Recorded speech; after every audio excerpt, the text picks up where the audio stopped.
was my first time there. First time in Waynesville.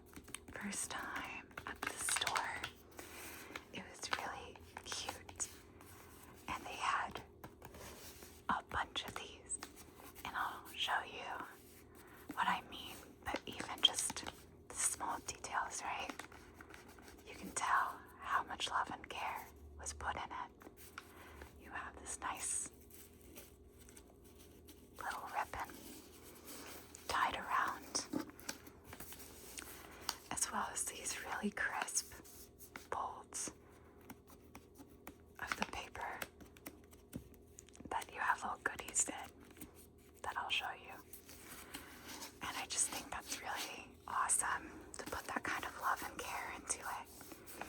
Because some places, they just throw a brown paper over it and call it a day.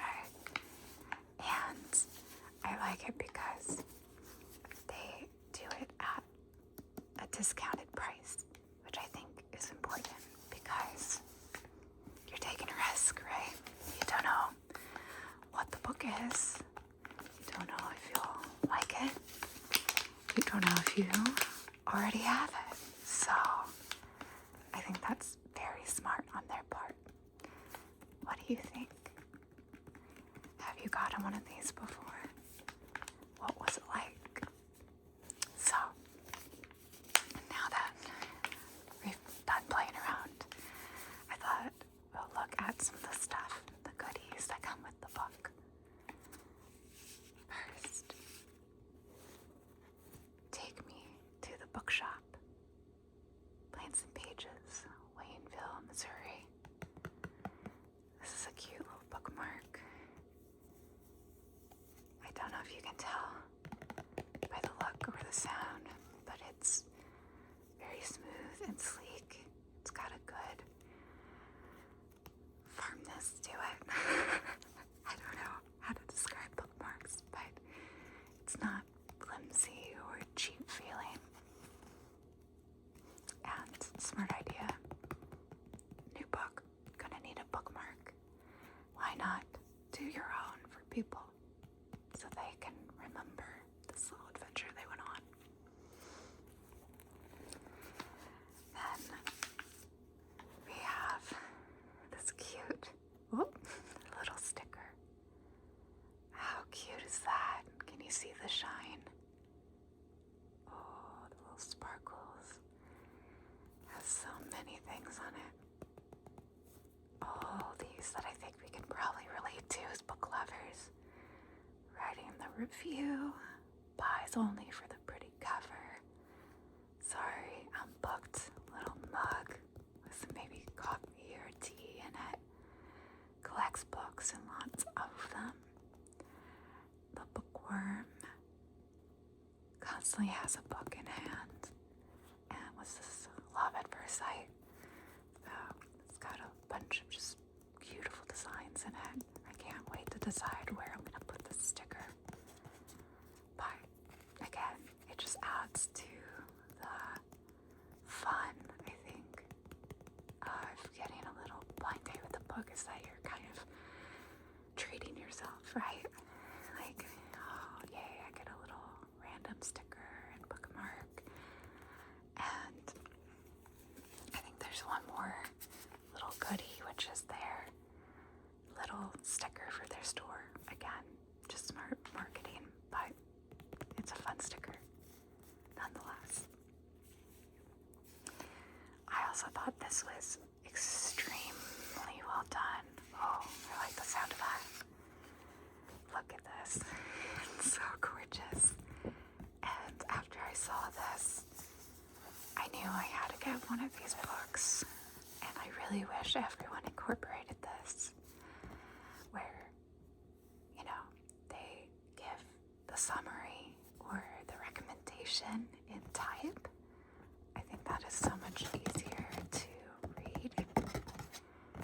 And they're even honest about what the Goodreads score is, when it was published, the genre.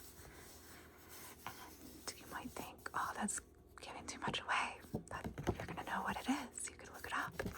Well, yeah, you could.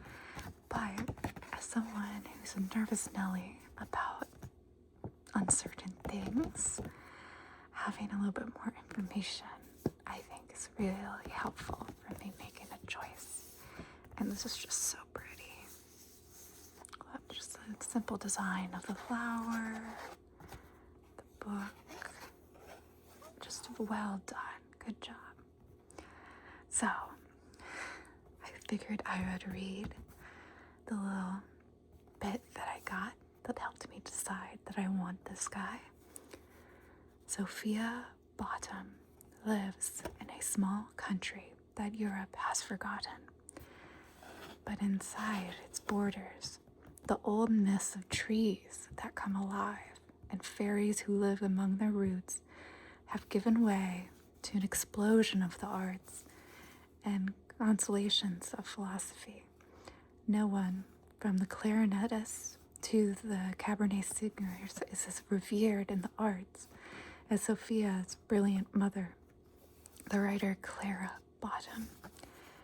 How can 14-year-old Sophia, with a tin ear and an enduring love of the old myths, ever hope to win her mother's love when the country's greatest enemy invades and the capital is under threat? At last, Clara turns to her daughter. Sophia must smuggle out her new manuscript to safety on the last train evacuating children from the city. But the train draws to a suspicious halt in the middle of a forest, and Sophia must run for her life, losing her mother's most prized possession. Now frightened and alone in a country at war, Sophia must find a way to reclaim what she has lost. I thought that was very interesting. I don't think I've read anything quite like it. Also, I tend to not read books that are this new. It's 2026, so most people would consider that old, but not me. And so, let's find out what this book is. Okay, let's see if I can elegantly unwrap this. Never been my strong suit. Let's see. Oh, good. Nice and simple. Oh. I don't know if you can tell. It is knotted more than once, I think. So maybe I can scooch it. Plan B.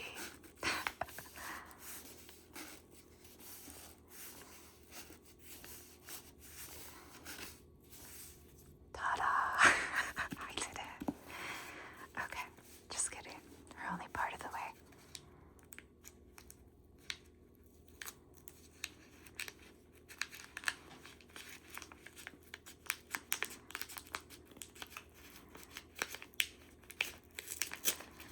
Ooh.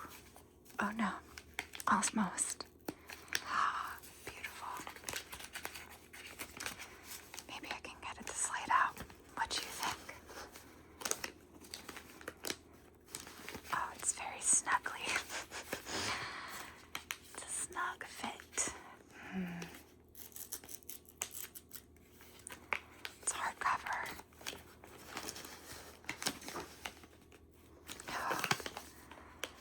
I was wanting to keep the beautiful design, but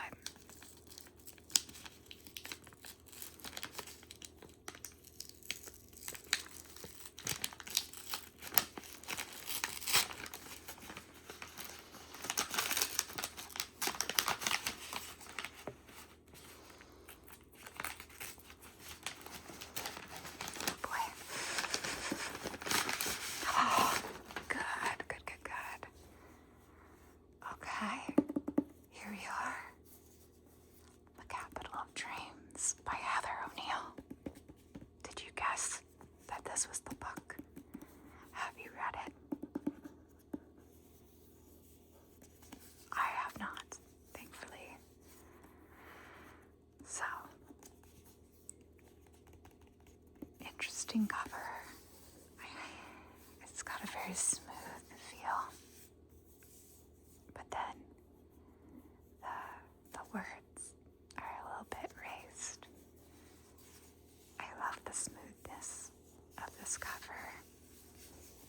this jacket. And it's got a blurb by Emily St. John Mandel, who wrote Station 11, which I really liked. O'Neill is an extraordinary writer. We'll see about that. No, I'm sure she's good. Okay, so interesting. So, look at that. Okay. I'm not normally a fan of hardcovers because you lose the illustration most times. The beautiful, beautiful illustration because it's not attached to the book. But this is very pretty. I don't mind this at all. The other thing is I will take the dust cover off when I'm reading the book, because otherwise it gets in the way or torn or scratched, or I just don't like having it when I'm reading. So it's gonna look like this when I'm interacting with it. So I like the colors.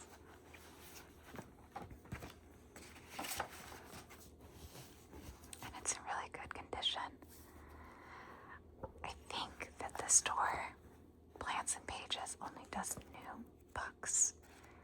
So this is brand new for $15. Not too bad.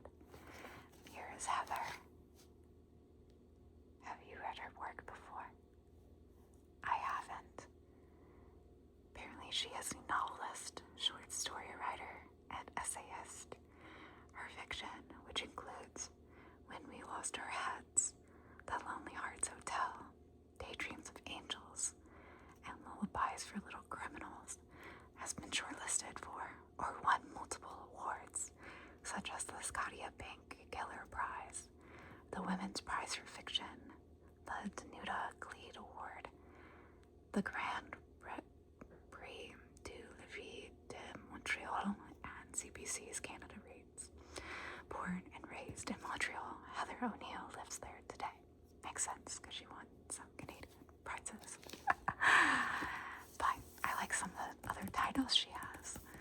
So if I like her writing in this one, I might have to check some of those out.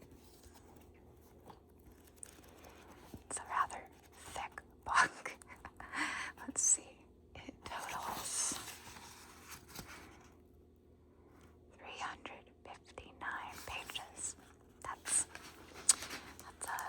getting on a little bit of the bigger side, but it's kind of good to own it. Then you don't have to worry about when it's due at the library, right? I like to take my time, and I normally read multiple books at the same time. Do you like the sound of the pages flipping?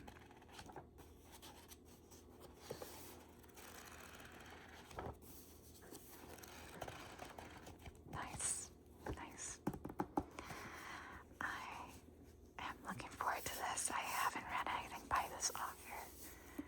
And while it's historical fiction, there was some like magic mentioned, some like maybe folklore or fairies in it.